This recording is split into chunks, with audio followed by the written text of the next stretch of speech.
Como lo dije en un principio, realmente estoy muy contento de ver caras conocidas, contento también de ver caras que no conozco, porque eso quiere decir que estoy conociendo nuevos amigos y es un gusto poder compartir con ustedes estos estudios, porque al final todos somos aprendices de la doctrina espírita.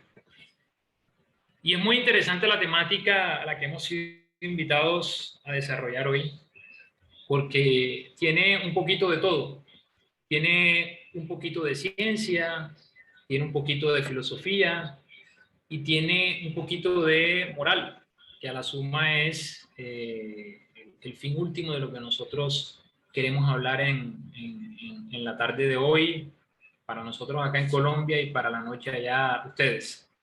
Entonces, a mí me gustaría recordar unas palabras de San Juan que encontramos en su Evangelio, donde Juan dice que estando Jesús encontrado con los apóstoles en la última cena, les dijo a ellos, después de que ellos le preguntaran que qué habría de ser de la humanidad cuando el Maestro partiera. Y Jesús les dice, si me amáis y guardad mis mandamientos, yo rogaré a mi Padre y Él os enviará otro consolador. Ese otro consolador vendrá precedido por el Santo Espíritu o el Espíritu de verdad que os enseñará todas las cosas y os hará recordar todo lo que yo os he dicho. Esas palabras que se encuentran en el Evangelio de Juan son muy importantes porque son el preludio o la predicción a lo que vendría aproximadamente 19 siglos después a materializarse en lo que es la doctrina espírita. Pasaron muchísimos años, naturalmente, ya lo sabemos, después de que Jesús dijo esas palabras, el cristianismo se convirtió en la religión oficial del Imperio Romano. De ser perseguidos pasaron a ser perseguidores. Entramos a la Edad Media, que fue una época demasiado oscura para la humanidad, infortunadamente, donde hubo un retraso importante en el pensamiento y en el desarrollo científico de la humanidad. Y luego del Renacimiento, que el hombre empieza a oxigenarse un poco en cuanto a la forma de visionar la vida, en cuanto a la forma de cuestionar, de filosofar, llegamos a una época, sobre todo en Francia, en Alemania, en toda la Europa occidental, donde ya vienen hombres a cuestionarse, a indagar que las cosas no son como se creían antes. Y eso facilita que en Francia principalmente, un señor que se llamó Hipólito León de Niza-Rivail, que fue un gran pedagogo, un hombre excepcional, alumno del señor Johann Heinrich Pestalozzi, que tenía un instituto en Suiza que era considerado el mejor de los institutos de enseñanza en la época en Europa, le permitiera a él poder estructurarse, formarse, para luego de una serie de experimentaciones que tuvo por un movimiento que ocurrió en Francia que se llamó el movimiento de las mesas parlantes o danzantes, poder codificar la doctrina espírita. Fue así que un 18 de abril del año 1857 la doctrina espírita da a luz en la humanidad. Sin embargo, los que somos estudiosos de la doctrina espírita, los que somos espíritas, trabajadores, simpatizantes, o los que de alguna u otra forma nos llame la atención lo que la filosofía espírita nos desarrolla, tratamos de cuestionarnos sobre cómo el espiritismo debe ser visto en tiempos actuales. Vemos que hay personas que hoy en día, infortunadamente, intentan reevaluar los principios que desarrollaron los espíritus en su momento, confundiendo la forma con el fondo, porque el fondo, que no es más que la enseñanza que nos entrega la doctrina espírita, obedece a una verdad universal, mientras que la forma debe cambiar, es decir, la metodología, los métodos que utilizó Kardec no van a ser los mismos que nosotros vamos a utilizar hoy en día, pero esa es la forma, el fondo, que son las enseñanzas que los espíritus nos dan o que nos entregaron en su momento, deben mantenerse porque es ahí donde se encuentran los principios básicos de la filosofía espírita. Entonces hoy vamos a hablar un poquito sobre cómo nosotros debemos ver la doctrina espírita, cómo el espiritismo se debe visionar en los tiempos actuales. Y para eso vamos primero a recordar un concepto que es muy básico que todos los espíritas debemos conocer. Y la primera pregunta es esa: ¿qué es el espiritismo? Allan Kardec, podemos decir en un opúsculo que tiene el mismo nombre de la pregunta que estoy formulando, ¿qué es el espiritismo?, responde esa pregunta de una forma muy sencilla, pero bastante clara y contundente.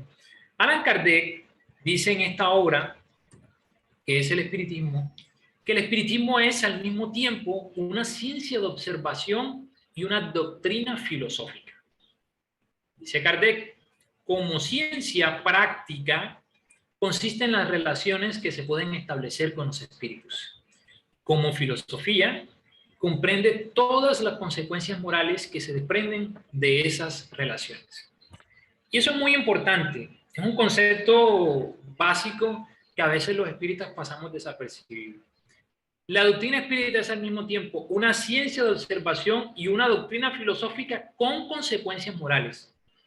Por eso se dice que la doctrina espírita tiene una componente tripartita, científica, filosófica y moral.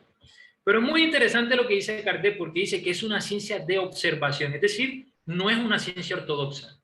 El espiritismo no ha venido a hacerle competencia ni a las ciencias físicas, ni a la química, ni a las ciencias básicas como las matemáticas, no ha venido a hacer eso. Porque no es una ciencia ortodoxa. El espiritismo no viene a hacer ciencia en los laboratorios. Es una ciencia de observación y es una ciencia en el sentido en el que se vale del método científico para estructurar todo su cuerpo filosófico.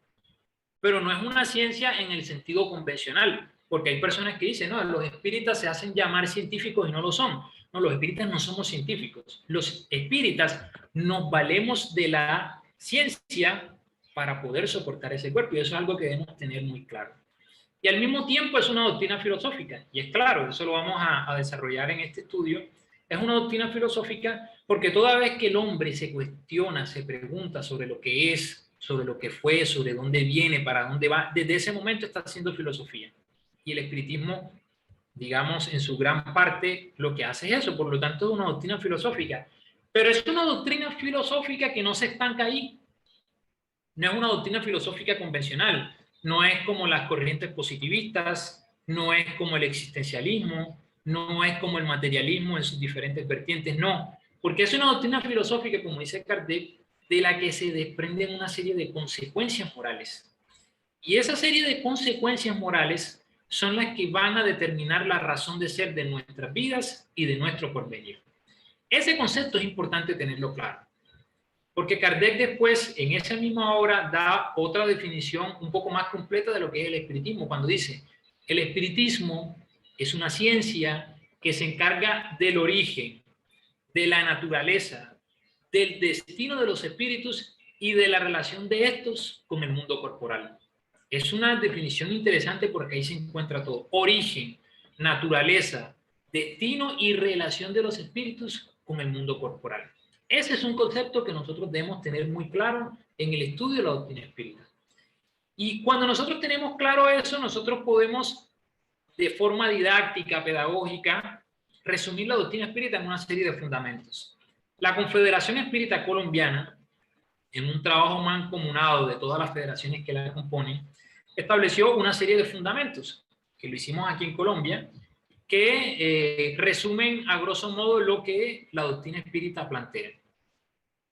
Si a mí me preguntan cómo nosotros podríamos resumir la doctrina espírita en fundamentos muy precisos, muy concisos, yo diría inmediatamente que la podríamos resumir en estos 9 principios, en estos 9 fundamentos. El primero es que los espíritas creemos en Dios, pero es un Dios un poco diferente al que plantean las religiones convencionales, porque es un Dios único.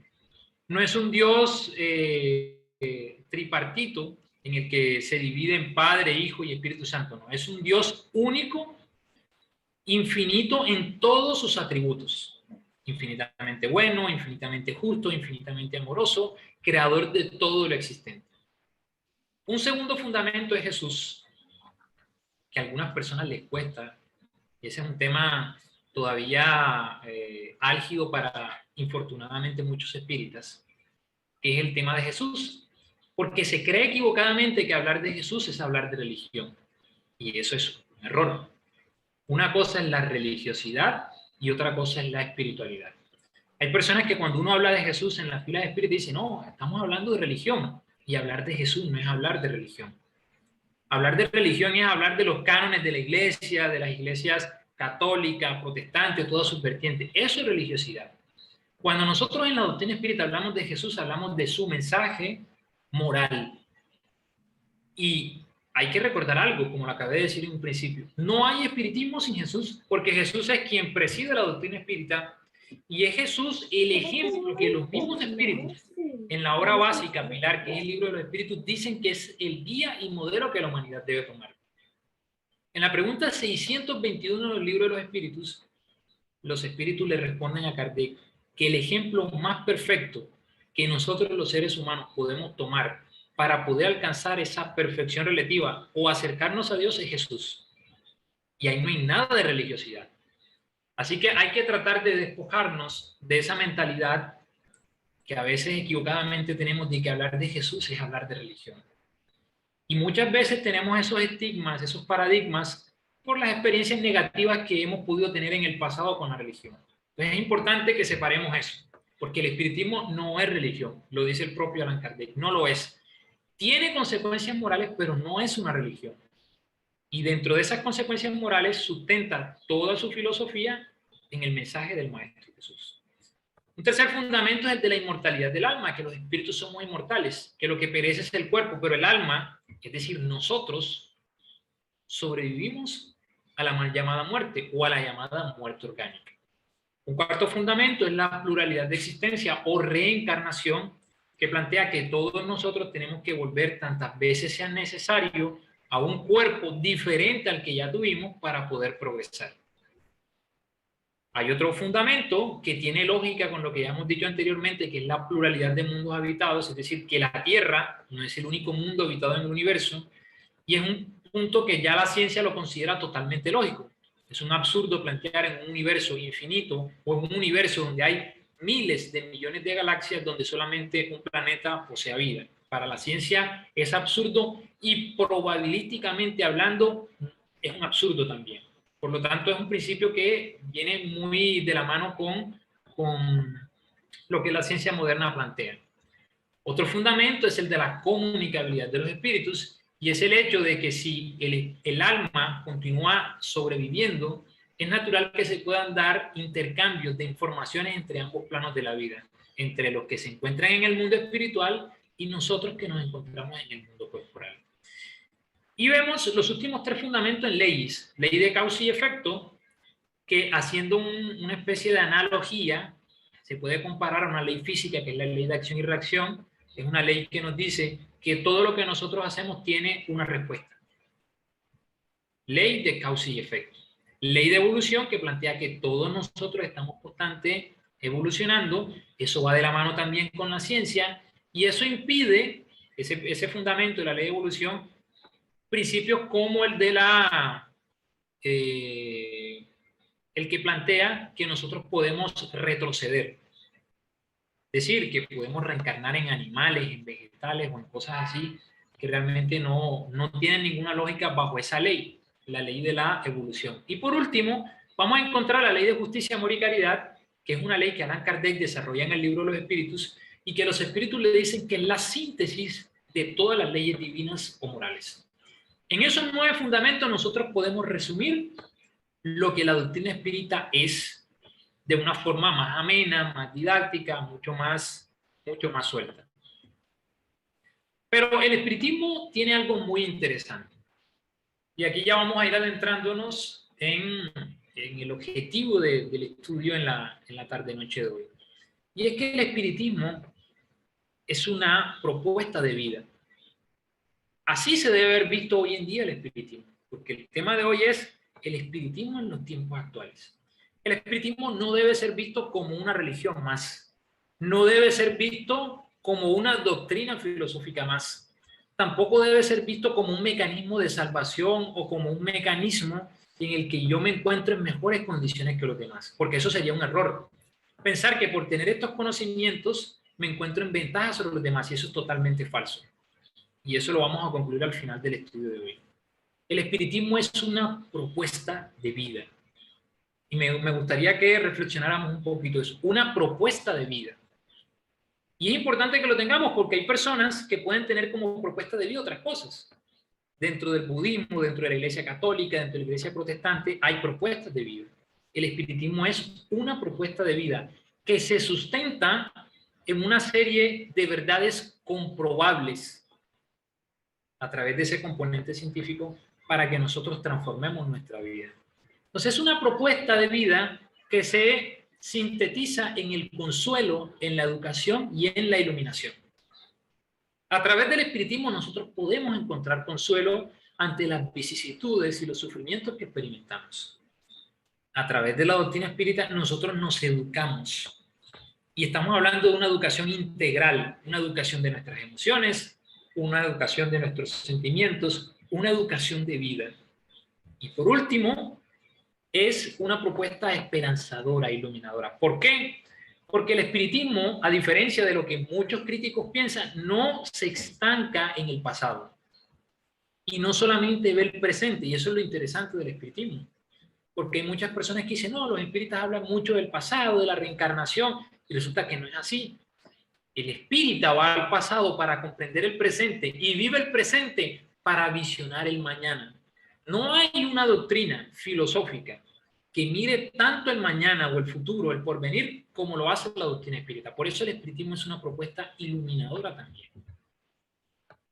Y nosotros los vemos, todos estos tres factores que estamos analizando, lo vemos en diferentes campos de la vida.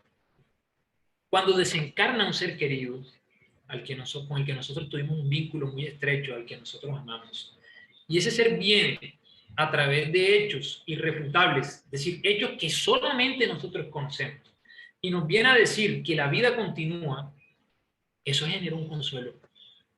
Es decir, saber que ese ser que partió, que yo creo dentro de mi ignorancia, dentro de mis creencias, que no lo voy a volver a ver jamás, que ese ser venga, se comunique y me diga cosas que solo los dos sabemos, genera consuelo. Y por ejemplo, nosotros encontramos a personajes dentro de las filas espíritas que hicieron un gran trabajo ahí, como lo fue Chico Xavier. Chico Xavier hizo un gran trabajo en el área mediúnica, porque como hay una película que la mayoría de ustedes podrán haber visto que se llama Las Madres de Chico, vemos cómo tantas mujeres recibieron mensajes de los hijos que habían desencarnado, y esos mensajes mediúnicos que recibieron le permitieron a muchas de estas madres poder encontrarle un poco más de sentido a la vida. Pero no se queda ahí, solo en el consuelo, porque consolar, sí, mitiga el dolor, mitiga el sufrimiento, lo mitiga, pero el espiritismo no se queda ahí, el espiritismo va más allá y dice, ya, te consuela, pero tienes que educarte, es decir, tienes que sublimar tus emociones, tienes que sublimar tus sentimientos, tienes que educarte como ser y tener un prospecto de vida trascendental. Entonces el espiritismo nos viene a decir que nosotros tenemos que trabajar por nuestra transformación moral, superar el orgullo, superar el egoísmo, hacer a los demás lo que nos gustaría que nos hicieran a nosotros mismos, tratar de dar lo mejor de nosotros en nuestro hogar, en el ambiente en el que nos encontremos. Es decir, es una propuesta que facilita a que la sociedad cada día sea mejor. Por eso es una propuesta educadora. Y es iluminadora en el sentido el que nos plantea un mañana mejor. Cuando nos dice que todos nosotros inexorablemente vamos a progresar. Cuando nos dice que todos nosotros inexorablemente vamos a alcanzar la felicidad. Eso es algo muy chévere, algo muy, muy bonito. Es decir, el saber que fuimos creados para ser felices. Queramos o no queramos. ¿Cómo así que queramos o no queramos? Sí. Si queremos, alcanzamos esa felicidad más fácil, más rápido. Y si no queremos, el dolor nos va a llevar a que alcancemos de una u otra forma esa felicidad. Pero el destino o la fatalidad, si se quiere ser más estricto en la palabra, de todos nosotros es alcanzar la felicidad. Esa propuesta encaja perfectamente con las enseñanzas del Maestro Jesús. Entonces vamos a analizar de a poco esta propuesta de vida que el espiritismo nos plantea en la actualidad.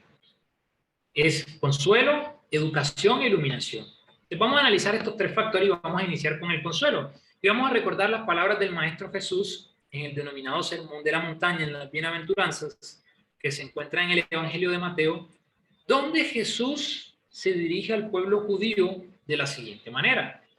Cuando dice, bienaventurados los que lloran, porque ellos serán consolados. Bienaventurados los que tienen hambre y sed de justicia, porque ellos serán saciados. Bienaventurados los que padecen persecuciones por la justicia, porque de ellos es el reino de los cielos. Y esto generó un consuelo, un bálsamo en la vida del pueblo judío ignorante en su momento de muchas cosas que hoy en día conocemos. Imagínense cómo la doctrina espírita no puede generar consuelo en nosotros.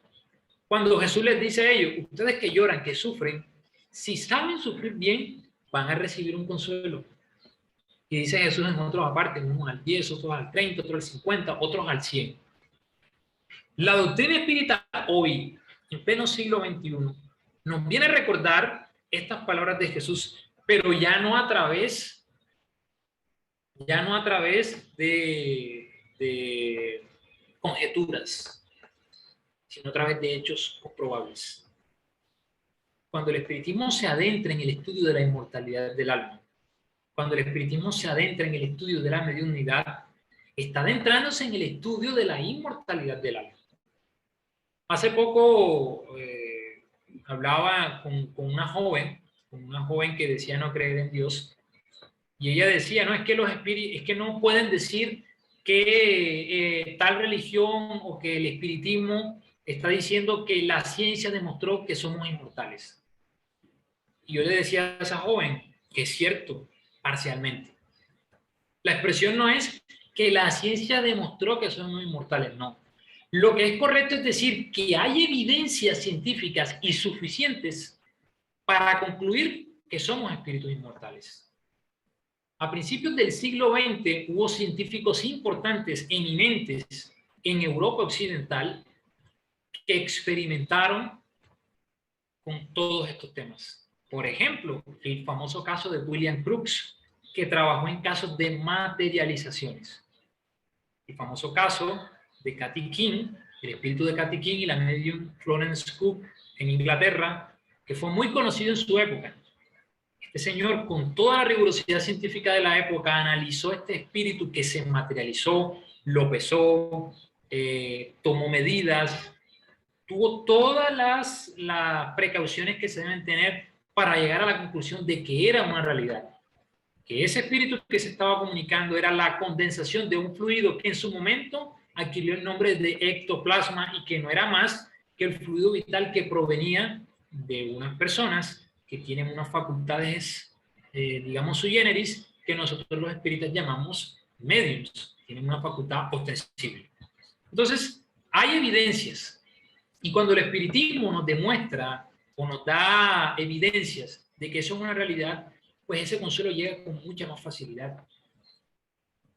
Y eso nos permite a nosotros poder comprender todas las aparentes anomalías que hay en la sociedad. Allan Kardec, en el capítulo 5 del Evangelio, tiene una frase que es un silogismo muy, muy interesante. Dice, las vicisitudes de la vida tienen pues una causa, y puesto que Dios es justo, esa causa debe ser justa. Pero aquí hay que partir de una premisa base, y es la existencia de Dios. Si tú no crees en Dios, dice Kardec, entonces el trabajo que hay que hacer es tornar a la persona primero espiritualista, dice Kardec. Si una persona no cree en nada más allá de la vida, el primer trabajo, el trabajo inicial es tornarla espiritualista, no espírita. Porque yo no puedo hacer una persona espírita o no puedo hablarle de espiritismo inicialmente sin antes mostrarle evidencias de que hay algo más allá de la materia. Entonces, primero lo torno espiritualista y después lo torno espírita. Aquí vamos a partir de una premisa de que creemos en Dios. Y es una premisa base para aquellas personas que hacen parte de otras religiones. Porque hay personas que se preguntan, bueno, ¿y si existe Dios? ¿Por qué existe sufrimiento? ¿Por qué existen cosas tan absurdas? ¿Por qué Dios permite, por ejemplo, que ocurran pandemias como la que tuvimos que vivir, que ya, según las estadísticas que nos entrega la Organización Mundial de la Salud, ya son casi 6 millones de desencarnados en 2 años? ¿Por qué Dios permite que hayan guerras? Esta situación tan tensa que se está viviendo ahora entre Europa y Ucrania, que seguramente ustedes las tienen un poquito también afectados, nos pone a pensar dónde se encuentra Dios. Y Allan Kardec dice, si Dios es justo, entonces las vicisitudes de la vida deben ser justas. ¿Por qué? porque lo que estamos viviendo debe tener una causa. Todo tiene una causa. Y si Dios es justo, esas causas deben ser justas. Miren lo inteligente que era Kardec. Kardec dice, bueno, partimos de una premisa, y esa premisa es que existe Dios. Naturalmente es una premisa que él ya había profundizado en otra parte. Creemos en Dios, y sabemos que Dios en sus atributos es infinito, entre esos en su justicia. Luego analizamos las vicisitudes, las dificultades que vivimos.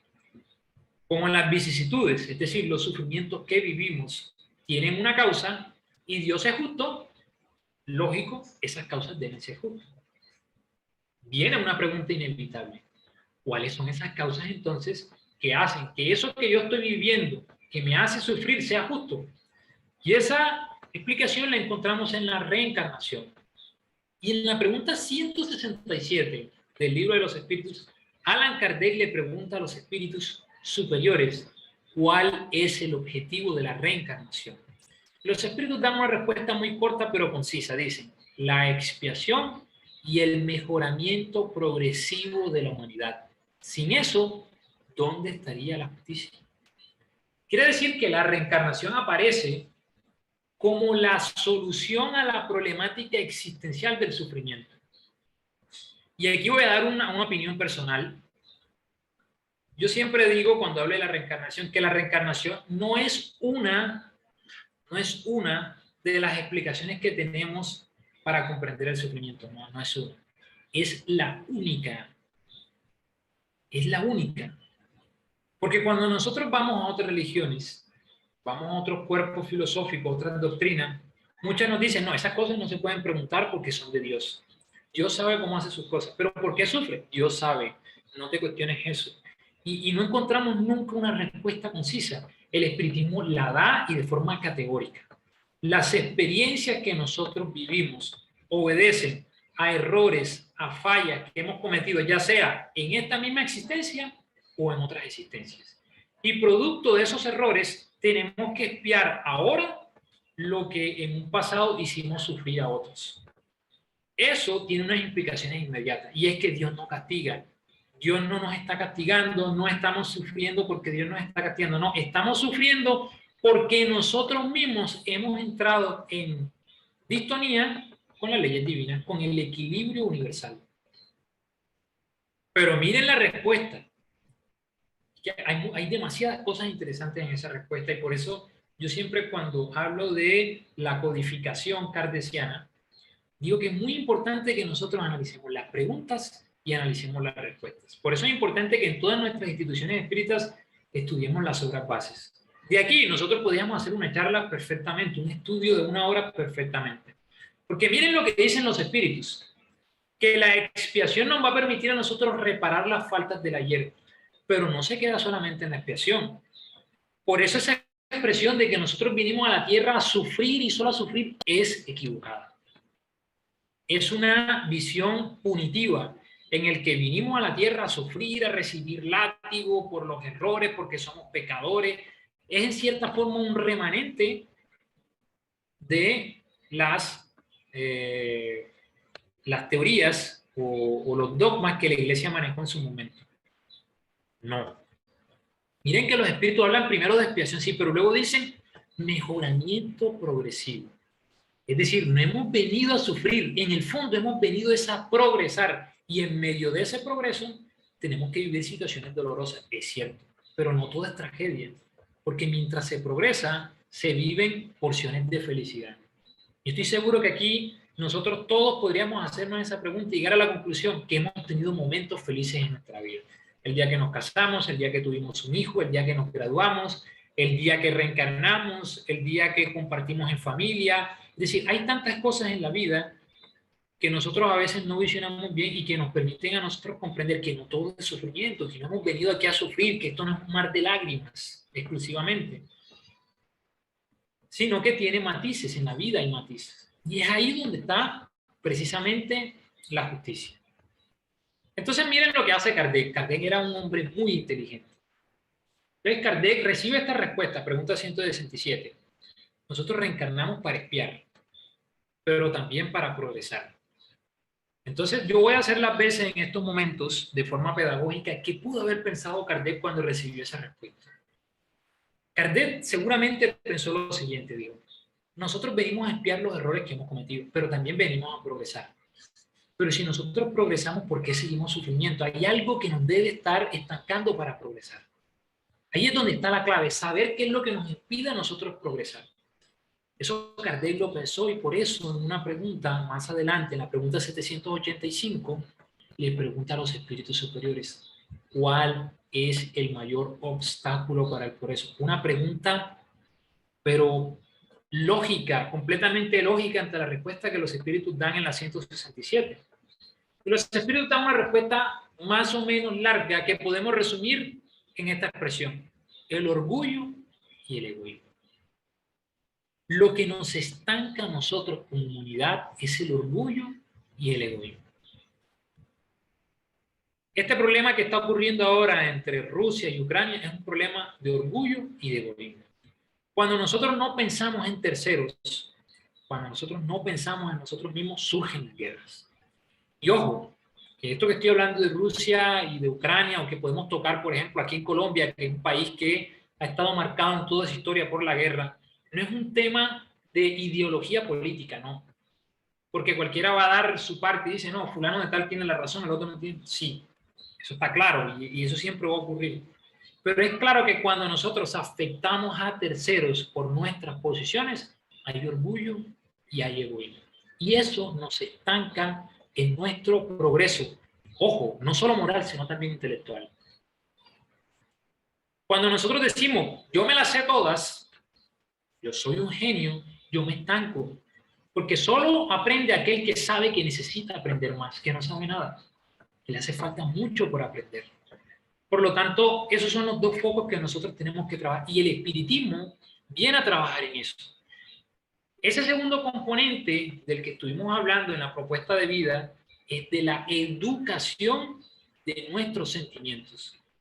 Ya vimos que nos consuela a través de herramientas comprobables y ahora estamos viendo cómo nos educa ayudándonos en nuestra transformación moral.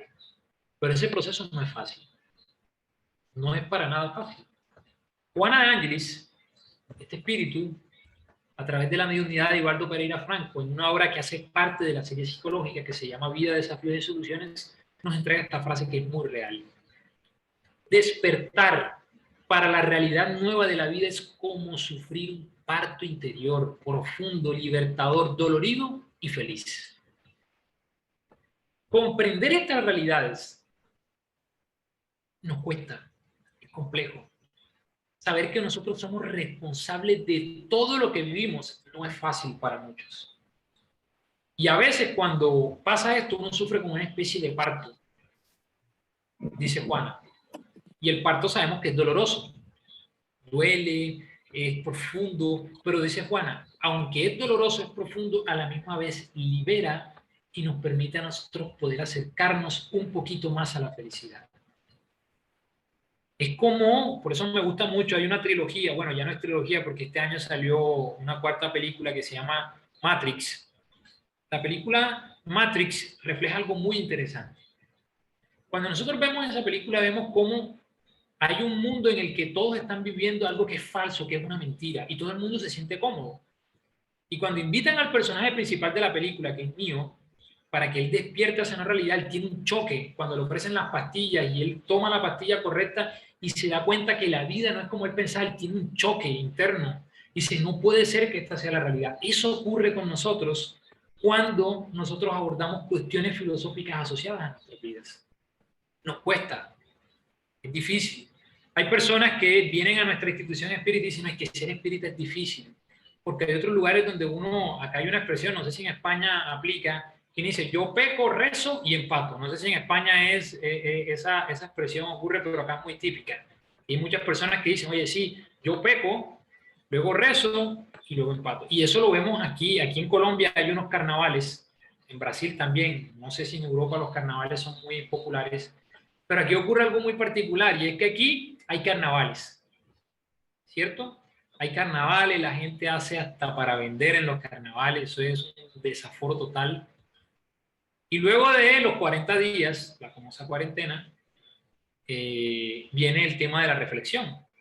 Y hay una idea ahí milenaria, podemos decir, que está asociada a la frase que doy: yo primero peco, hago hasta para vender, y luego las paces cuando digo, Señor, perdóname, tal, y ahí empato, ahí como que empato. Y el espiritismo nos ofrece una realidad totalmente diferente. Esa es la realidad a la que nosotros tenemos que despertar, la realidad del espíritu inmortal. Ese es el fundamento del que los espíritas tenemos que aferrarnos. Y aquí llegamos a algo muy, muy interesante que plantea el espiritismo. Que no plantea, que desarrolla, elabora de una forma más clara el espiritismo, mucho más tácita, mucho más diáfana. Y es que las religiones convencionales nos hablan de un reino de los cielos. Sí, porque Jesús habló del reino de los cielos. Pero al no tener las herramientas suficientes, llegan a una interpretación errada cuando plantean que el reino de los cielos es algo externo. Unos dicen que hay un mundo espiritual que le llaman cielo, donde todos seremos felices hasta la eternidad. Otros plantean que el reino de los cielos es aquí en la tierra, y lo vemos en esas propuestas de que la tierra un día, en esas figuritas, ocurre mucho con las corrientes protestantes, de que en la tierra todo va a ser paz, amor, hay frutas, las familias viven felices. Ese es el reino de los cielos para muchos. Pero lo que la doctrina espírita nos plantea es que el reino de los cielos del que habla el Maestro Jesús es un reino de luz interno. No está afuera, está dentro de nosotros. Por eso dice Juana de Ángelis en otra obra de su serie psicológica de autodescubrimiento, que el reino de la luz es interno. Ese reino de los cielos del que nos hablaba el Maestro Jesús es un reino interno, no externo. Y dice Juana, ese reino de luz es imperioso penetrarlo para que las tinieblas de la ignorancia no predominen densas y perturbadoras. Es decir, tenemos que hacer un viaje interior. Pregunta 919 del Libro de los Espíritus. Conócete a ti mismo. El espíritu Agustín Hipona responde a la pregunta 919 y dice, recuerden la expresión de ese gran filósofo Sócrates, conócete a ti mismo. Y que por cierto no es de Sócrates. Sócrates lo utilizó, pero no era de él. Sócrates la vio en el frontispicio del oráculo de Delfos. Nócete ipsum, conócete a ti mismo. Para nosotros poder despertar esta nueva realidad que el espiritismo en la actualidad nos plantea, tenemos que hacer primero un proceso de viaje interior, de autoconocimiento. Y aquí vamos a encontrar que el espiritismo nos entrega herramientas muy interesantes, que nosotros equivocadamente resumimos a veces en el fenómeno mediúnico. Por eso voy a recurrir al propio Kardec cuando en el libro de los medios, en la primera parte, cuando habla de las nociones preliminares, en el último capítulo de esa primera parte, cuando habla de los sistemas, dice lo siguiente. Pretender investigar con la ayuda del espiritismo lo que no se encuentra aún al alcance de la humanidad es desviarlo de su verdadero objetivo y hacer como el niño que quiere saber tanto como un anciano. Y ahí voy a hacer un pare. Es lo que yo dije en un principio. El espiritismo no es una ciencia ortodoxa. El espiritismo no ha venido a hacerle competencia ni a las ingenierías, ni a la física, ni a la química, porque esa no es su tarea, esa no es la tarea del espiritismo. El espiritismo lo que ha venido a hacer es valerse de los adelantos científicos para llegar a una realidad trascendental, que es diferente. Por lo tanto, aquí no estamos para decirle al físico, al químico, ven, te voy a decir lo que no, es un trabajo que nos corresponde a nosotros como humanidad desde el punto de vista material. Entonces dice Kardec, lo esencial es que el hombre aplique el espiritismo a su perfeccionamiento moral. Eso es lo esencial. Lo demás es tan solo una curiosidad estéril y a menudo orgullosa, cuya satisfacción no lo hará avanzar ni un paso. El único medio de progresar consiste en hacernos mejores. Y aquí queda algo muy claro. No es la doctrina espírita lo que nos va a hacer mejores. Eso hay que tenerlo clarísimo. No es la doctrina espírita la que nos va a hacer mejores. Es lo que hagamos de la filosofía espírita en nuestras vidas lo que nos va a hacer mejores. Porque nosotros encontramos en la Iglesia Católica, en las iglesias protestantes, en el budismo, en los musulmanes, encontramos incluso hasta en los ateos personas que tienen condiciones morales mucho más desarrolladas que las de nosotros. Y no tienen absolutamente ni idea de todas estas cosas que son una realidad. Por lo tanto, no es lo que yo creo. incluso lo que yo sé. Es lo que yo hago con lo que sé lo que va a determinar mi nivel moral. Eso hay que tenerlo claro, porque a veces de forma inconsciente y autómata pensamos, no, yo voy al centro espírita, yo sé de la reencarnación, yo sé de la pluralidad de mundo habitado, y eso nos hace creer inconscientemente que estamos bien. Y resulta que no es así. Lo que nos va a permitir a nosotros estar bien es materializar, condensar todo ese conocimiento que tenemos en nuestras vidas. En otras palabras, en la forma en cómo nosotros nos comportamos con el vecino, con el familiar, con el compañero, con el amigo, con el que no nos desea el bien. Eso al final es lo más importante. Por eso dice Kardec y lo coloco en negrillas. Lo esencial es que el hombre aplique el espiritismo a su perfeccionamiento moral. Eso está por encima absolutamente de todo. Aquí no vale hablar muy bien, que tienes retórica, que sabes mucho, que te sabes todas las preguntas del libro de los espíritus, que te sabes la codificación, que te has leído 500 libros, que tienes una facultad mediúnica ostensible, que tienes unas energías impresionantes. No, eso es importante y va a servir. No, pero eso no es lo fundamental, lo esencial. Lo esencial es aplicar la doctrina filosófica a nuestro perfeccionamiento moral. Y algo que es muy interesante del espiritismo, que a mí me enamoró y que es una de las frases que a mí más me encanta de Kardec, es la segunda para ser más exacto. Al final les voy a decir cuál es la frase que más me encanta de Kardec. Esta es la segunda frase que más me encanta de Kardec. Y es una frase que se encuentra en la conclusión sexta del libro de los espíritus. Dice Kardec, la fuerza del espiritismo reside en su filosofía, en el llamamiento que hace a la razón, al buen sentido. La fuerza del espiritismo no está en el fenómeno mediúnico, no está en el que me digan que están viendo a mi papá, a mi mamá, a mi abuelo, a mi esposa que desencarnó a mi hijo. Ahí no está la fuerza del espiritismo. Pensamos que la fuerza del espiritismo a veces está en la fenomenología mediúnica y ahí no es. Es un fundamento importante, claro que lo es. La mediunidad es un fundamento importante, pero lo dice el propio Kardec, la fuerza del espiritismo reside en su filosofía. Miren, si no lo han leído, yo les invito a que lean una obra, un opúsculo de Kardec que se llama Viaje Espírita 1862. Allan Kardec allí muestra que en su época, cuando él hizo varios viajes en Francia, encontró centros espíritas que duraron años y no había ni un solo medio en la institución espírita. Y eso es un ejemplo de que eran personas que vivían la doctrina espírita por la fuerza que la filosofía espírita tiene. Por eso nosotros tenemos que estudiar la doctrina espírita para comprenderla. Si no estudiamos la doctrina espírita, no la podemos comprender. ¿Y cómo estudiamos nosotros la doctrina espírita? Con Kardec. Sin Kardec no podemos comprender la doctrina espírita. Hay obras maravillosas.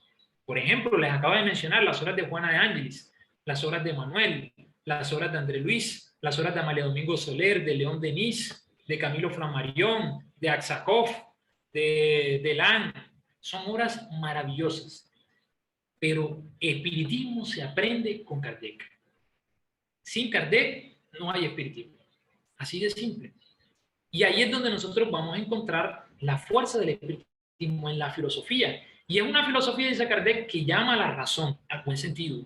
Por eso cuando las personas llegan a nuestras instituciones espíritas, una de las cosas que decimos es cuestione, indague. Esto no es que yo les estoy hablando y ustedes muevan la cabecita y digan, sí, no, no es así. Hay que cuestionar, indagar, preguntarse, todo bajo el respeto, naturalmente, para poder alcanzar esa verdad. Por eso el espiritismo es una doctrina filosófica, porque invita a cuestionar, a ir en búsqueda de la verdad. Y entonces llegamos a una frase, a un análisis, otro espíritu a través de la unidad de Ibaldo Pereira Franco, Viana de Carvalho, que es un espíritu en el que siento mucha afinidad en sus obras, dice, cuando el espiritismo penetra en la mente y en el sentimiento del ser humano, se produce en él una natural transformación intelectual y moral para mejor, porque le propone un cambio radical en el comportamiento que le habilita para la conquista de metas trascendentales y liberadoras. Cuando nosotros penetramos en el estudio de la doctrina, esto tiene que surgir inmediatamente. Una transformación intelectual y moral. Intelectual, porque te cambia la perspectiva de la vida. Empiezas a ver la vida con un enfoque diferente. Y moral, porque te permite a ti tener un cambio radical en el comportamiento. Si no lo logra, quiere decir que la doctrina espírita no ha penetrado en tu interior, porque el espiritismo te tiene que tornar en una mejor persona. Te tiene que tornar en una mejor persona. Y eso me hace recordar, por ejemplo, ustedes allá, yo quería decir, siempre lo digo las veces que tengo la oportunidad de hablarlo, que después de Kardec, de los trabajadores espíritas, con el que más tengo afinidad es con Amalia Domingo Soler. Porque Amalia Domingo Soler, como lo voy a hablar un poquito al final, cuando conoció la doctrina espírita, logró eso que dice Viana de Carvalho, una transformación intelectual y moral que generó un cambio radical en su comportamiento.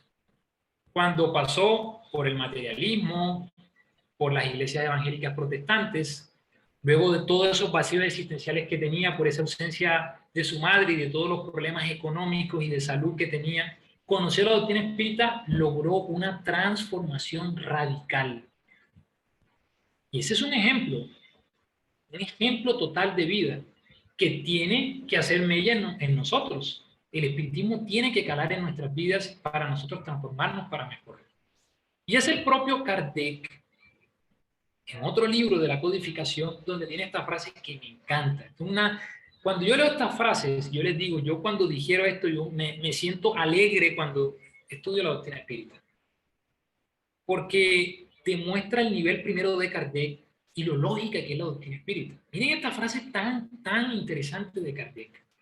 Dice Kardec, el espiritismo viene a poner un dique a la invasión de la incredulidad, no solo mediante el razonamiento y la perspectiva de los peligros que esa incredulidad acarrea, sino por los hechos materiales que permiten ver y tocar el alma y la vida futura.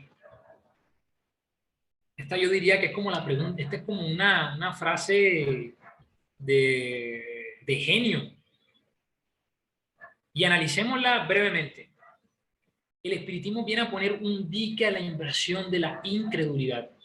Viene a poner un muro, un dique a la incredulidad que viene expandiéndose desde hace mucho tiempo en la sociedad humana. Recordemos que en la época en la que Kardec trabajó, era una época, uno, en el que el positivismo y en el que el materialismo dialéctico histórico tenía muchísima fuerza. Marx, Engels, Augusto Comte, Federico Nietzsche, todos estos grandes pensadores estaban en pleno auge en la época en la que Kardec desarrolló la codificación, y en especial el positivismo. Y todo ese movimiento filosófico tiene fuerza hoy en día, y en especial en donde ustedes se encuentran en Europa. Porque en América Latina, como la educación está un poco más subdesarrollada, las personas aquí en América Latina tienden a creer con más facilidad sin cuestionar. Ustedes los europeos no. ¿Por qué? Porque tienen una historia más amplia, son la base de la civilización en el sentido de que ahí se ha desarrollado el pensamiento humano, y eso les permite a ustedes poder cuestionar más. Y eso, en cierta forma, ha permitido que la incredulidad vaya arrasando poco a poco. Y dice Kardec que el espiritismo ha puesto un dique a la invasión de esa incredulidad. Pero miren lo que dice, no solo lo hace por el razonamiento, sino a través de hechos materiales, es decir, concretos, valiéndose de la experimentación, del método científico de la ciencia, que le permiten a uno no solamente ver, sino tocar. Eso es interesante, tocar el alma y la vida futura. Cuando uno estudia la doctrina espírita con profundidad, no hay margen para dudas, porque los hechos están ahí para demostrarnos que la inmortalidad del alma es una realidad. Por lo tanto, para empezar a ir concluyendo, lo que caracteriza la revelación espírita, dice el propio Allan Kardec en la Génesis, es que su origen, el origen de la doctrina espírita es divino. ¿Por qué es divino? Porque proviene de Dios. La iniciativa pertenece a los espíritus superiores y su elaboración es fruto del trabajo del hombre. Allí se resume la revelación espírita, dice Kardec. Su origen es divino, la iniciativa viene de los espíritus superiores, pero la consecución de toda esa iniciativa que proviene de lo alto pertenece a nosotros. ¿Quiénes? Los encarnados. Hay muchas personas dentro de las filas espíritas que se preguntan por qué el espiritismo no es más hoy en día, por qué no ha logrado penetrar más en las masas. ¿Por qué? Porque no es más conocido. Porque Dios no ha permitido que el espiritismo sea más conocido. Y ahí yo voy a dar una respuesta que hace parte de la visión que yo tengo. El espiritismo es lo que es por lo que nosotros hemos permitido que sea.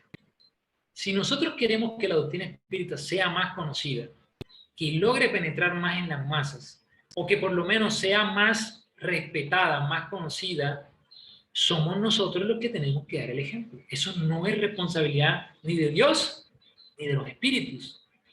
Que el espiritismo sea conocido, valorado, respetado, estudiado, es una tarea de nosotros los encarnados. Por lo tanto, cuando nosotros nos hagamos esa pregunta, lo que tenemos que hacer es poner las manos en la obra, tratar de hacer nuestros mejores esfuerzos en nuestras instituciones espíritas, avanzar en el trabajo espírita en nuestras instituciones para que en las ciudades en las que nos encontremos el espiritismo sea más conocido. Empezando por el ejemplo.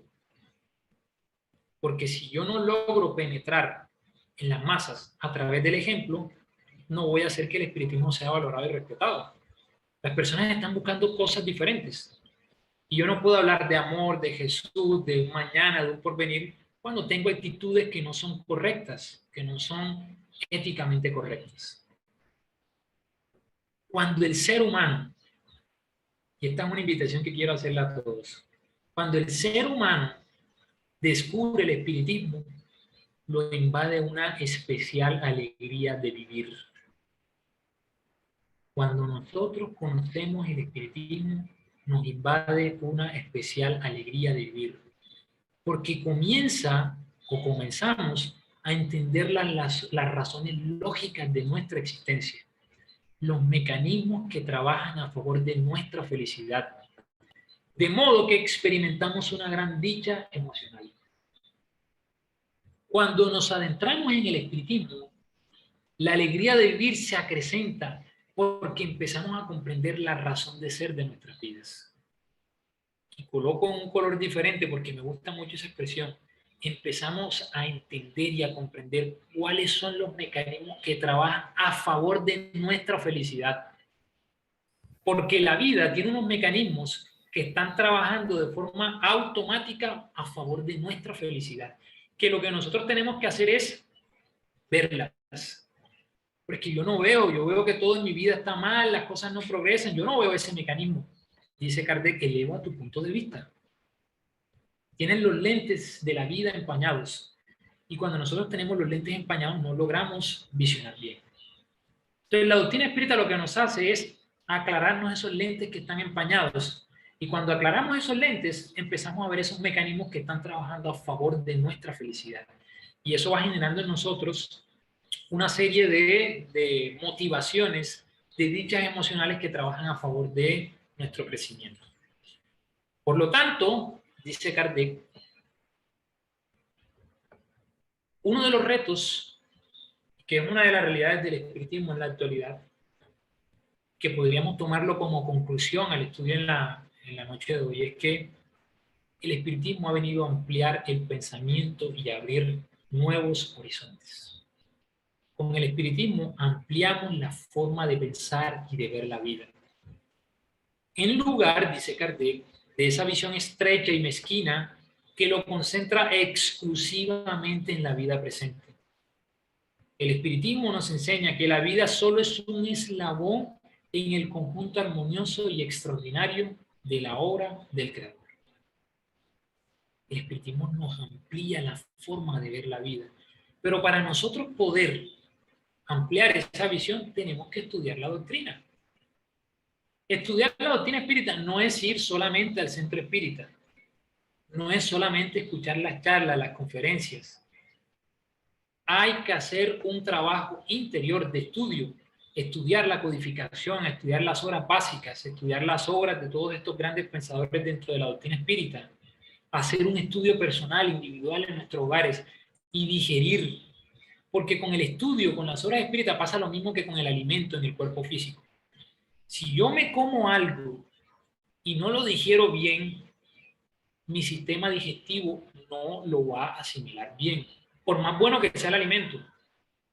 Por ejemplo, yo me puedo tomar Me puedo tomar algo que sea muy saludable, o puedo comer algo que sea muy saludable, un plato de lentejas, que es muy saludable, por ejemplo. Pero si yo no lo digiero, sino que me atraganto por el hambre y como y como y como, por más bueno, por más proteínas que tenga la lenteja, no me va a sentar bien. Lo mismo ocurre con el conocimiento. Si yo el conocimiento no lo digiero, no me va a sentar bien y no voy a poder procesarlo bien. Por eso tenemos que digerirlo, tratar de hacerlo por pedacitos, no atragantarnos con el conocimiento, sino ir paso a paso, estudiar, profundizar para poder comprender lo que la doctrina espírita viene a hacer en nuestras vidas. Eso, dice Kardec, el espiritismo bien comprendido, pero sobre todo bien sentido, conduce forzosamente a los resultados que caracterizan al verdadero espírita, tanto como al verdadero cristiano, pues ambos son lo mismo. Eso es espectacular. Miren que hay que comprender el espiritismo. Y el espiritismo se comprende con el estudio, pero hay que sentirlo. Por eso dice, bien comprendido, pero sobre todo bien sentido.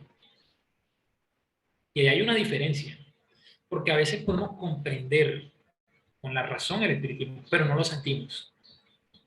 Sentir el espiritismo es que yo, cuando me levante, me sienta alegre de ser espírita. Me sienta alegre de conocer esta realidad, de sentirla, de vivenciarla, de saber que soy un espíritu inmortal. Uno tiene que sentirlo. Yo siempre lo digo, yo no puedo pararme a hablar de espiritismo y decirle, el espiritismo nos enseña a nosotros que hay que ser alegre, que no.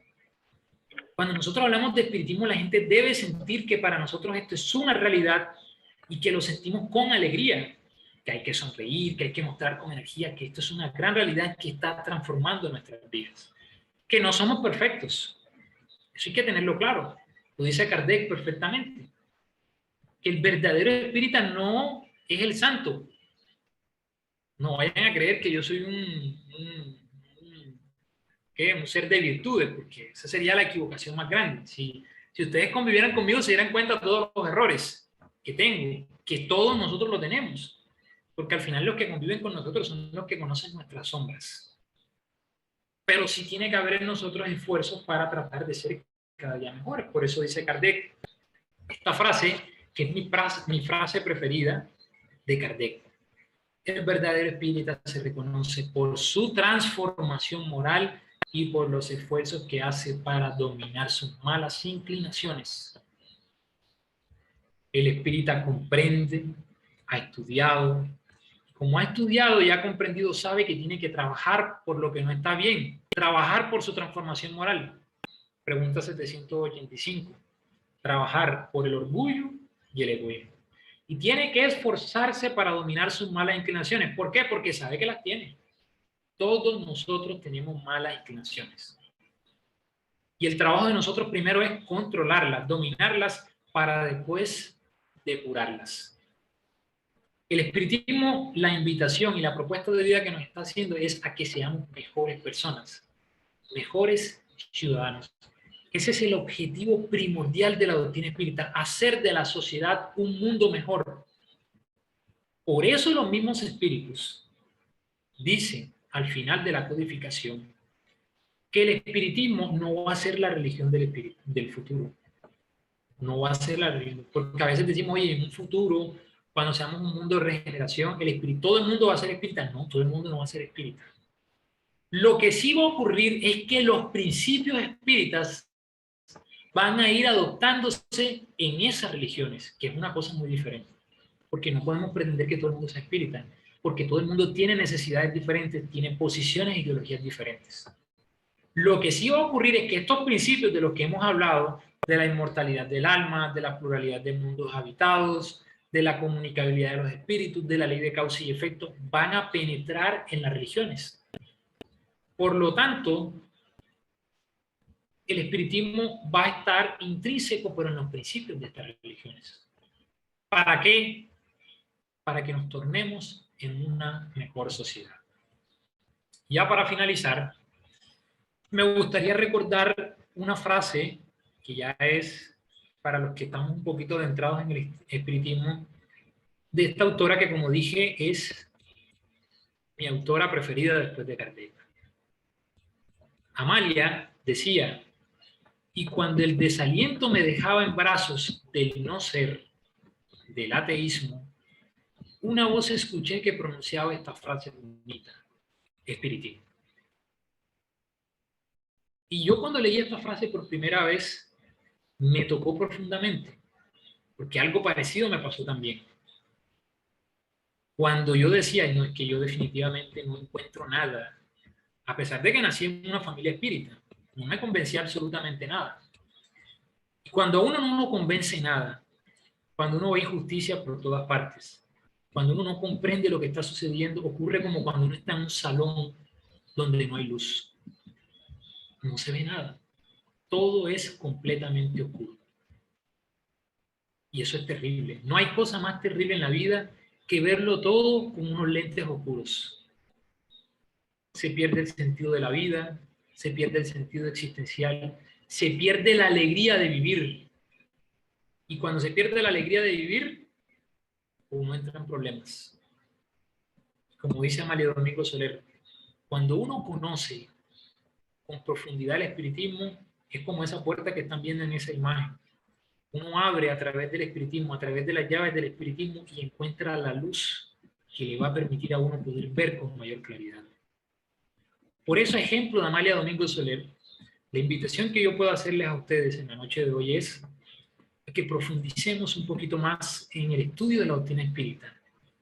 Y vamos a encontrar esa luz que nos va a permitir a nosotros hacer de nuestra vida una oda a la alegría. Esa es mi invitación y les agradezco profundamente por este espacio que hemos tenido para estudiar y conversar. Gracias por la atención. Muchas gracias, José Ángel. Muchas gracias, José Ángel, ha sido fantástico. Si tienen algún comentario, alguna pregunta, bienvenida sea. Pepe Vergara quiere decir algo. ¿Cuál es el número de esta pregunta que Kardec respondió? ¿Cuál pregunta? Tengo una pregunta, ¿me permite que la repite porque está fuera de contexto la pregunta mía? Ok, perfecto. Hay una de las frases que tú mencionas que es muy famosa y que te gustó mucho, que está en el libro de los mediums, primera parte, sistemas 4, donde habla Kardec de que el uso del espiritismo para investigar cosas que no están presentes o que están en el futuro es un mal uso de eso. Tú hablaste un poco de eso, pero a mí me llamó la atención, sobre todo en la totalidad de tu presentación, fue lo que más aprendí nuevo hoy.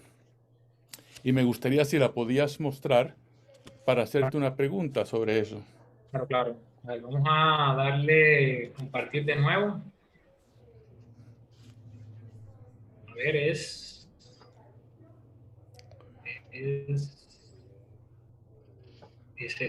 esta. Sí, ese. Resulta que yo realmente, como te dije, soy ingeniero y hace 6 años empecé a hacer hipnosis.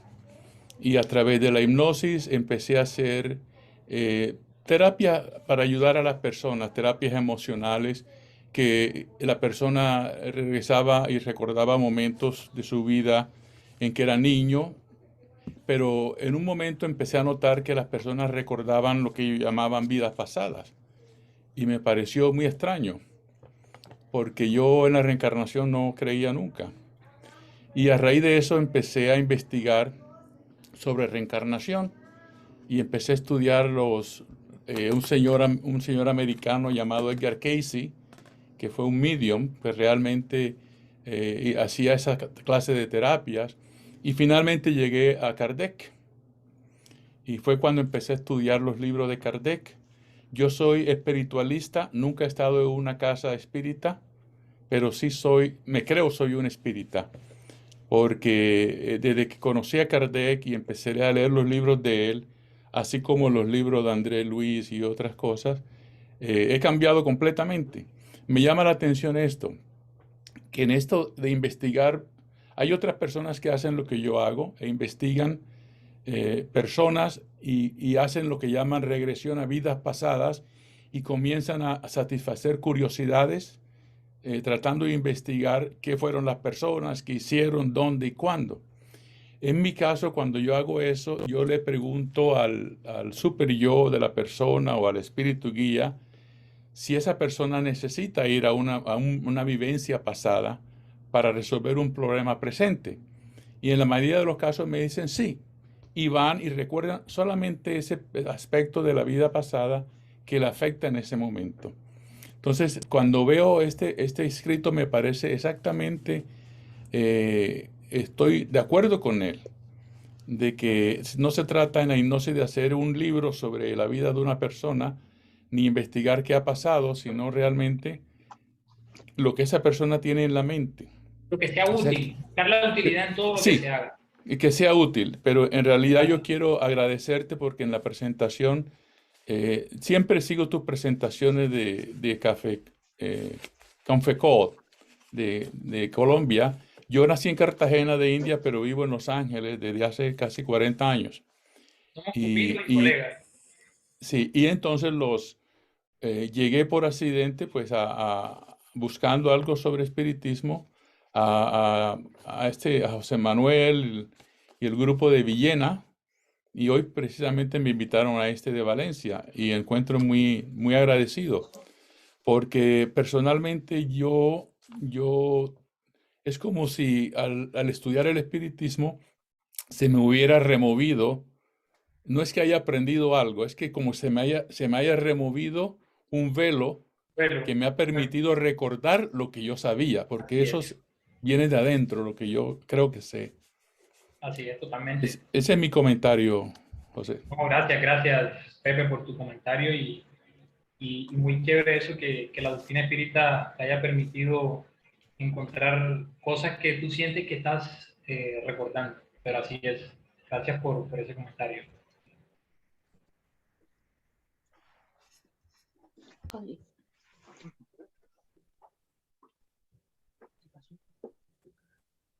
Más tiene nada más que decir. Pues yo también quiero hablar. ¿Se me escucha? Sí, perfecto. Porque yo también he aprendido hoy una idea nueva. Conozco el espiritismo desde los 15 años y este año serán 50 los que cumpla, así que lo conozco ya desde hace un tiempo, ¿no? Y siempre me hice una pregunta y siempre hice una misma pregunta en distintos foros y hasta hoy nunca obtuve una respuesta satisfactoria, ¿no? Y es desde 1850 que nació el espiritismo y ese es el punto en el que nos encontramos actualmente, de que lo conocen 4 gatitos y poco más. Y me gusta mucho y me quedo con la idea que comentaste que el espiritismo como tal no lo abrazará toda la humanidad, seguramente nunca, pero sí que sus fundamentos básicos sí que están calando, no sé si en las religiones, que me preocupa poco, pero sí en las personas. Y es verdad que yo observo en mi micromundo, ¿no? En la sociedad en la que yo me rodeo, de que hay conceptos básicos que la gente sí que abraza, sin conocer ni siquiera la existencia del espiritismo, como es la pluralidad de mundos habitados, la reencarnación, vida antes y después de la vida, por supuesto el tema de la regresión. Entonces, eso, bueno, me cambia esa frustración como espírita, es decir, me siento parte de una sociedad muy chiquitita, que es la espírita, pero el espiritismo de alguna manera sí que ha calado en gran medida en gente que ni siquiera sabe de la existencia del espiritismo, más allá de lo que dicen en las películas, que es más bien destructivo, ¿no? Así que, pues muchas gracias. Sí, no, lo que dice es muy cierto. Manel te llamas. Manel. Manel, sí, lo que dice es muy cierto. Uno lo ve en las personas, pero en las religiones también se ve. Por ejemplo, en la Iglesia Católica, lo que pasa es que la Iglesia Católica es muy celosa con eso, pero en el Vaticano se sabe, hay cantidad de estudiosos de parapsicología hoy en día Uno habla, por ejemplo, aquí en Colombia, uno habla con curas, sacerdotes, que te dicen, no, yo creo en la reencarnación, lo que pasa es que yo trabajo aquí en la iglesia Claro, y eso ya hoy es más frecuente de lo normal. Pero al final lo que tú dices es cierto. O sea, más que las religiones es que penetren en las personas, que las personas empiecen a ver esta necesidad de transformación moral en sus vidas. Eso al final es lo más importante. Creer en la reencarnación ayuda, pero lo más importante es que seas una buena persona. por Y creer en supuesto. la reencarnación lo ayuda a uno a ser mejor persona si lo profundiza bien el concepto. Así es. Pues muchísimas gracias. Gracias a ti. Vamos a ver, José Ángel, has hablado de que la vida nos tiene, digamos, de alguna forma conformada hacia el bien. Hay unos parámetros que dividen el bien y el mal, o cuando te sales del parámetro te vuelven a llevar al revés. Una ley de causa y efecto.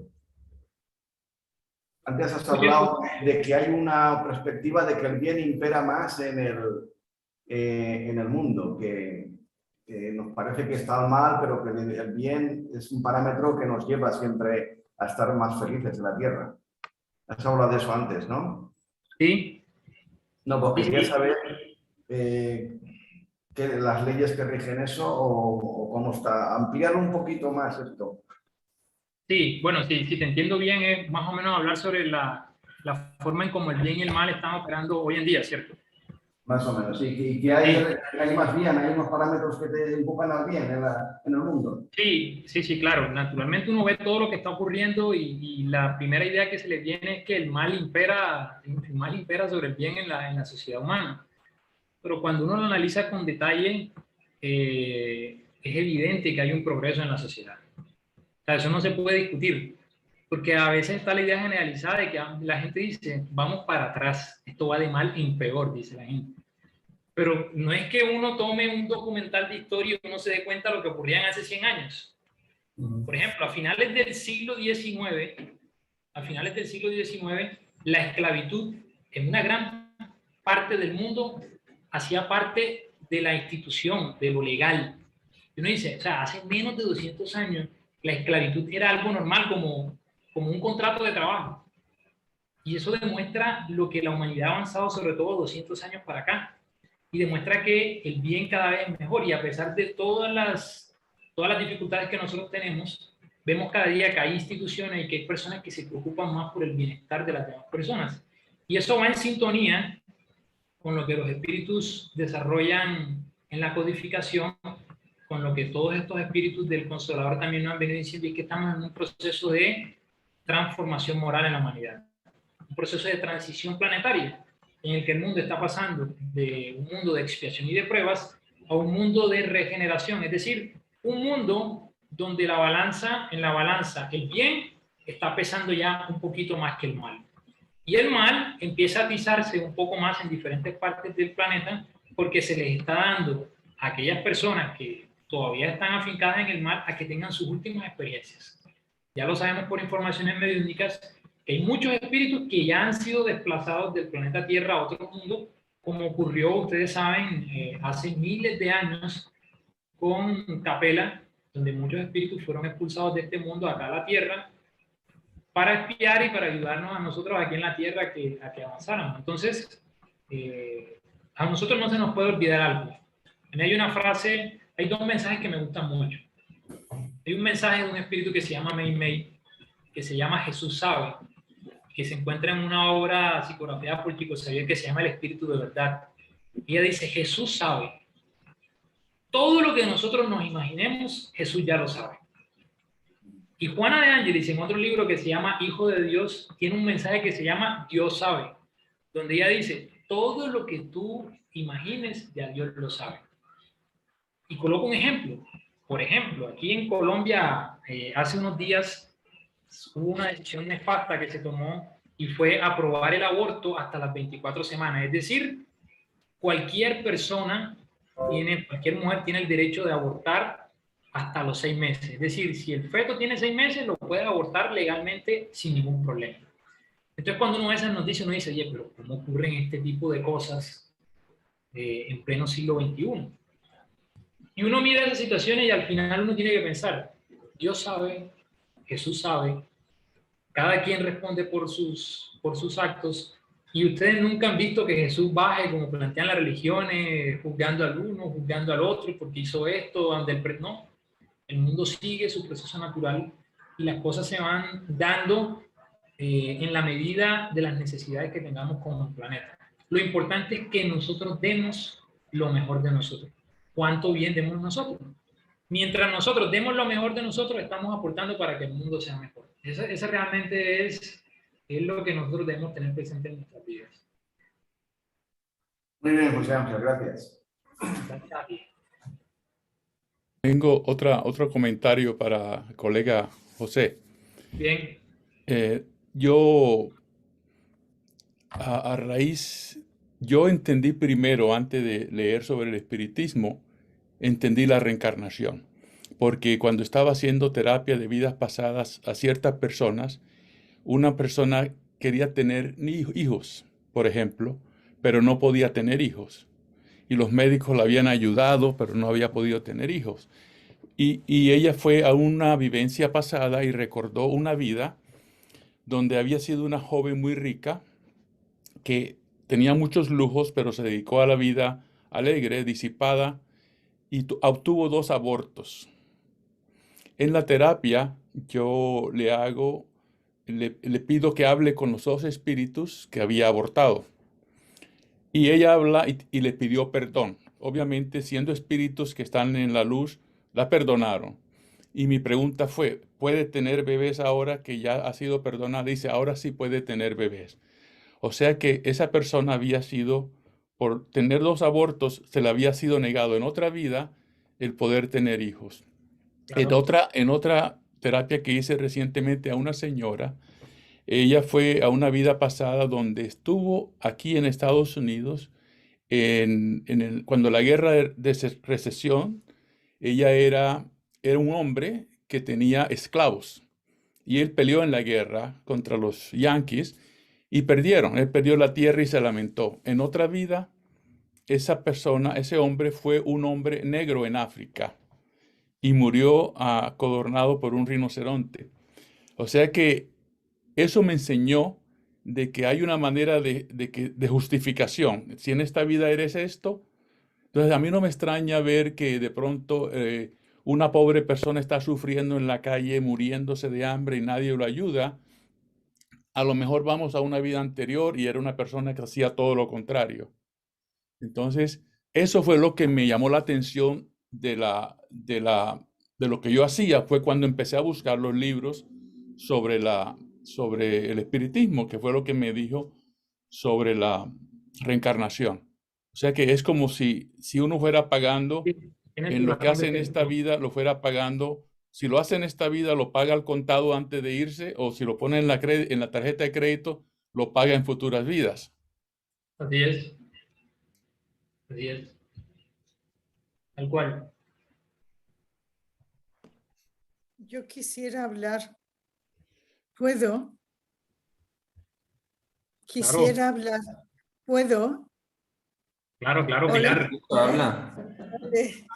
Buenas tardes a todos.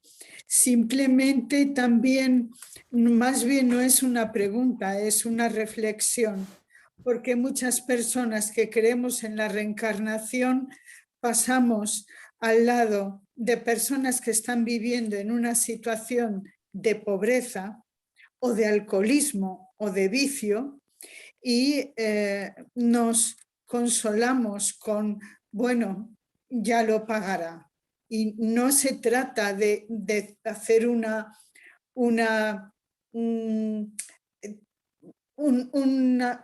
cosa tan mecánica de la dinámica de la reencarnación.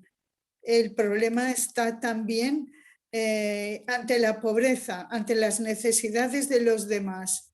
¿Qué haces tú?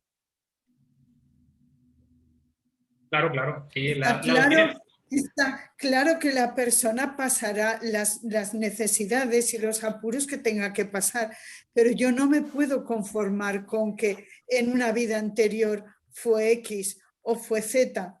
el mismo libro de Amalia Domingo Soler de Te perdono, la vida de Iris, que es la primera vida que nos cuenta, ella envenena y es condenada y gracias a su intervención condenan a la cicuta Antulo, Sócrates. Pues van a pasar 7 vidas hasta que ella, como la santa, esté en condiciones de vivir esa situación. O sea que no es tan mimético en una vida anterior y yo lo pago en la siguiente, porque aquí en Te perdono, que es para mí es una obra bellísima y un estudio perfecto de cómo un espíritu vida tras vida va mejorando y van apareciéndole en la vida los problemas que ella originó. Y ahí pasan. Es posible que más de 2000 años, porque en la vida como Iris, el tiempo es en la Grecia antigua, en la Grecia, en la época oscura de Grecia, 700, 800 años antes de Cristo. Entonces, como santa, termina en el 1500. Las necesidades que nosotros tenemos que aprender no es en la vida anterior hizo mal uso de la riqueza, en esta es pobre. La vida es mucho más, la reencarnación es mucho más complicada y como espiritistas considero que no podemos quedarnos de brazos cruzados y que debemos, dentro de la pobreza y de las necesidades de la gente, intentar paliarlas. No podemos andar por la gente, pero sí que es necesario echar una mano cuando se puede. Era esto. Sí, gracias, Pilar. Sí, efectivamente, es que el espiritismo, como lo vimos, nos permite a nosotros poder comprender lo que está ocurriendo, como decía Pepe, lo que ocurre. O sea, ya ahí está la explicación. Y al mismo tiempo nos ofrece la solución a lo que podemos hacer. Es decir, a través de, por ejemplo, la ley de justicia, amor y caridad, nosotros nos compenetramos con el dolor ajeno y trabajamos por tratar de minimizar las penurias que pueda estar viviendo nuestro prójimo. Gracias. Gracias, Pilar.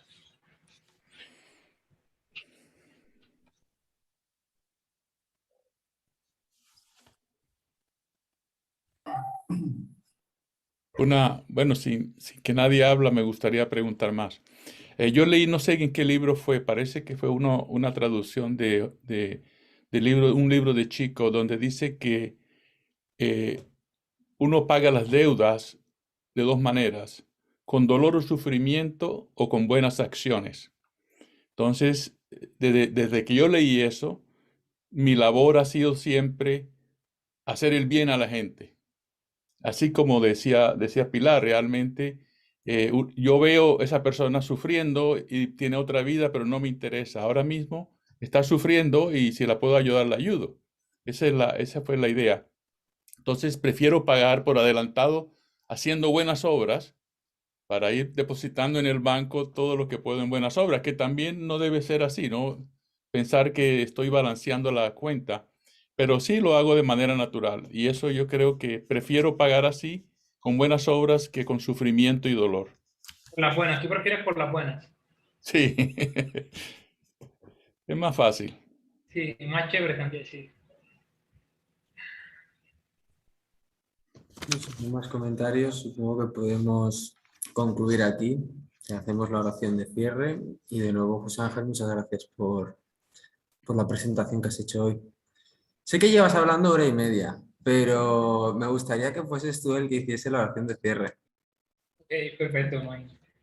Hay algo que yo siempre he dicho: uno nunca se puede negar a hacer una oración ni hablar de doctrina espírita. Eso es grave, nunca se puede negar a hacer una oración, salvo que de pronto, como ocurrió con la compañera María, que está enferma, pero siempre que uno le diga haga una oración, habla de doctrina, uno nunca se puede negar. ¿Ok? Entonces yo no me voy a negar, no, ese no va a ser mi caso. Bien, entonces vamos a